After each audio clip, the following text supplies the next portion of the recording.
This past week I got Encore, The Art of Liam Sharp. This is a book that Liam had successfully funded on Kickstarter, and it's a collection of his work.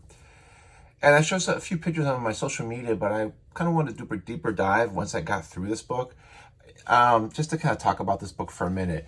It's a lovely book. It's really well made. This cover stock is beautiful with the gold foil here and here. And when you open this up, this is this image is in the book, but it's this beautiful panorama style image of Conan. So I'm gonna get to this book right now. Liam signed it. And what I'm just gonna do is go through and just have a few comments and just show some pages that I particularly liked. Wanted to say, first of all, this book is really well made. I don't know what you call this type of stitching here, where it's almost like little individual monsters stitched separately in groups instead of just one big thing. But it allows you to really open up some of these pages and see it, not have that gutter loss like you have in some of the larger collections. That's a really nice touch. But again, I'm just going to go through, and I also wanted to say this book was shipped very well. I think Liam's wife Christina is in charge of this, and so her and Team Sharpie did a great job with packing this. It came in its own comic bag. Just really well done. It's just a nice quality book, and this is the book without the dust jacket.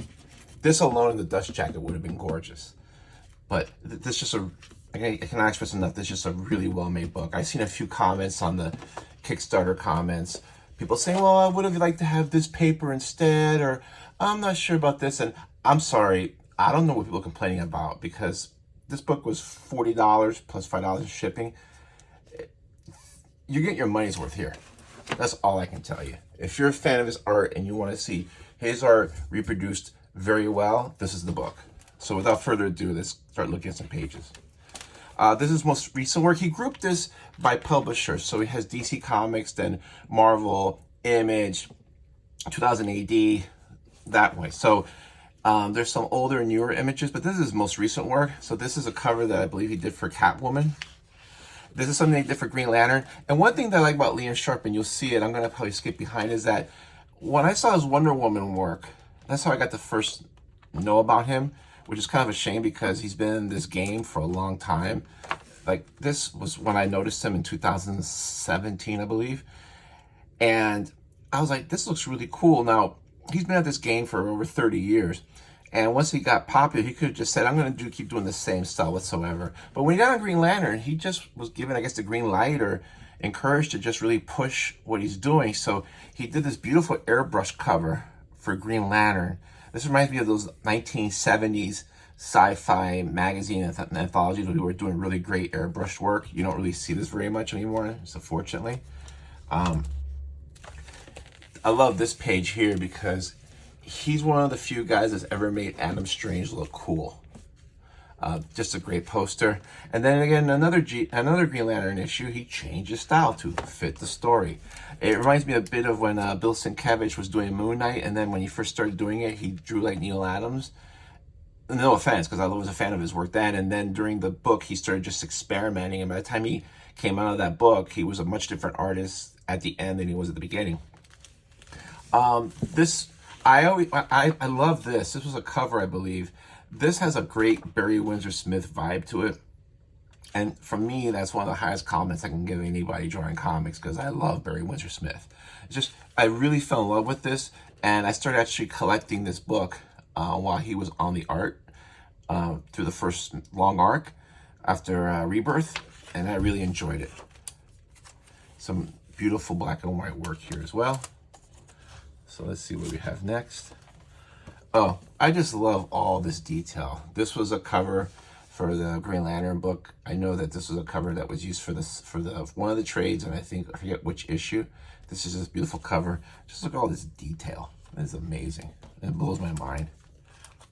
Let's see what else we got. Okay, so Hyborian Age. Now, I like this image of Red Sonja Because usually when you have these Hyborian, barbarian kind of like characters, they're always like killing somebody, you know, in action pose. But I kind of like that you only see half of her and she's looking around the corner. She got her hand on her, you know, on the hilt of her sword. So she's ready to sheath it, but you don't know. And it's almost like laying in wait. I just think it's a nice touch. And all this stuff, again, reminds me of a lot of the Barry Windsor Smith he did when he was doing Gore by Me Press.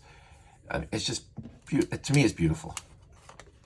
Okay, what do we got here? Okay, so this is a long spread they did for Conan. You know, this looks great. And I love this. This is what's used for the dust jacket. I love this whole rule of thirds thing where you have the intersecting lines. And I love there's not negative space, but I love how it kind of leads your eye from here to here all the way to here. It's just really nicely done. And one thing about this book and the paper is that with inferior printers and inferior paper, this would have all looked muddy and ugly. This really reproduces the art very well. I mean, whoever Liam got to do this, he picked the right people. Let me see what else we got here. What do we got here? Oh, this also includes some of his 2080 work. This looks gorgeous, man. This is so cool. Some other of his work. And let's see what else we got. Okay, this I think was when I was doing work for Mayfire. This is Bilson Cabbage and Liam Sharp. You know, Bilson Cabbage is one of my other favorite, you know, comic book artists. You know, him, Barry Windsor Smith are my top 10, definitely. And it's just a really cool mix. Because usually when Bill does something, no matter how you ink it, it still looks like Bilson Cabbage. But this has a nice little bit of a take on its own. So Liam really did a nice job inking this. I believe this is Sherlock Holmes, but whoever it is, looks cool. Okay, some more art. Okay, here, I'm not sure who this is. This little thing out of Gladiator or 300. I know it's not 300, but I kind of like this focus on them and then like into this carnage. This is a nice piece here. I just love, again, all that negative space and that kind of rule of thirds thing and leading the eye. You're looking down. You're starting here and you're looking down. And you're like that moment before he jumps, this werewolf jumps. Just, you know, just really good. Let me see what else. Some other personal work. I like this a lot. This is really pretty cool. And then what do we got here? I like this image. I don't know if the artist is what I would say looks like Mike Plug or something, but this is something that reminds me of something you would see in the late 70s again, which I liked. I grew up on that stuff as a kid, and I liked that kind of realism with the airbrush and the work, but then a bit of that fantasy take. It's this kind of weird mixing of the two. And again, the back of the book,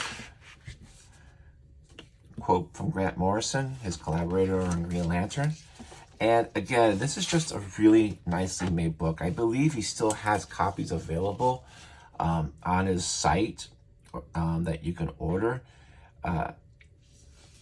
You know, usually you get art books, you have to be a fan of the art. I understand that, but this is just really great. I have zero regrets.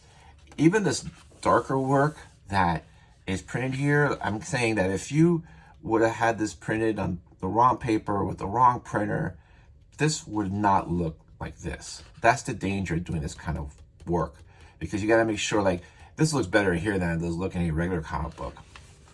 Same here. And the one thing I will say about Liam is that I like the fact that he's been in this game a long time and just pushing himself. You know, once you're a creator of anything and you got a gig that looks good, the easy thing is to go ahead and just, hey, I'm going to give them more of what they asked for. It's really dangerous to change what you're doing because people may not like it. Because you got to change it, but you still got to make it good in its own way. You know, which is why like a lot of musicians just keep cranking out the same stuff. I mean, you have to have a lot of guts to be like a Miles Davis or a David Bowie to just keep changing your style. And, you know, it takes a lot of guts to do this. And this is really well done, too. It takes a lot of guts to do this. And it takes a lot of talent to do this successfully. and Liam's done both. I've never met Liam. He didn't pay me to say all this stuff. I just think he's a great artist. Seems like a good guy online. He seems like he really cares about the quality art. And some image work he did, and some Marvel work. Oh, Man Thing, that looks really cool. And again, if you're a fan of his, you should try to definitely get a copy of this. He also has a Kickstarter for Silver, which is a black and white collection of his work. I've backed that as well, and you got to consider checking it out. I mean, there's a lot of art books out there, but this is really a nice piece of work. You know, he should pat himself on the back for this one. Anyway, thanks.